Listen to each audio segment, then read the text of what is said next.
Everyone, আমি হলাম তোমাদের বিথি। কেমন আছো বলো তোমরা সবাই? আজ তো অনেক সকাল সকাল স্নান টান করে বসে গেছি দুপুরে খাওয়া দাওয়া করতে। আর মা তো আজকে অনেক কিছু রান্না করেছে, তো দুপুরে খাওয়া দাওয়া করার পরেই তো বসে গেছি কালকের বানানো আচারটা খেতে। উফ, কি টেস্ট হয়েছিল কি বলবো তোমাদের, দারুণ খেতে হয়েছে।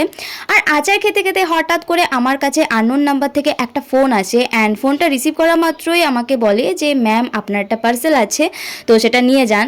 তো আমি তো বুঝে গেছি আমার কাছে কি পার্সেল আসতে চলেছে। তো আচারের বাটি রেখে দিয়ে আমি হাতে 150 টাকা নিয়ে ছুটলাম পার্সেল আনতে। আর পার্সেলটা হাতে পাওয়া মাত্রই তো আমার তো ভীষণ ভালো লাগছিল। অনেক দিন ধরে ওয়েট করেছিলাম এই পার্সেলটার জন্য।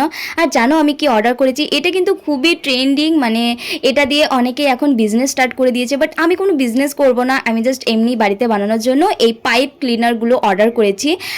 এগুলো দিয়ে না খুব সুন্দর সুন্দর ফ্লাওয়ার বানানো যায়। তো তোমরা কি জানো, মানে এটা কি কেউ দেখেছো এগুলো দিয়ে ফ্লাওয়ার বানাতে? তো জেনে থাকলে কিন্তু কমেন্টে আমাকে অবশ্যই জানিও। আর এখানে কিন্তু 100 পিস ছিল, যেটা দাম নিয়েছিল ওই 140 টাকার মতো। আর সত্যি বলছি অনেক ভালো এসছে দাম অনুযায়ী। তো পরের ভিডিওতে কিন্তু তোমাদেরকে অবশ্যই দেখাবো এগুলো দিয়ে ফ্লাওয়ার বানানো। আজকের মতো ভিডিওটা এখানে এন্ড করছি, বাই বাই।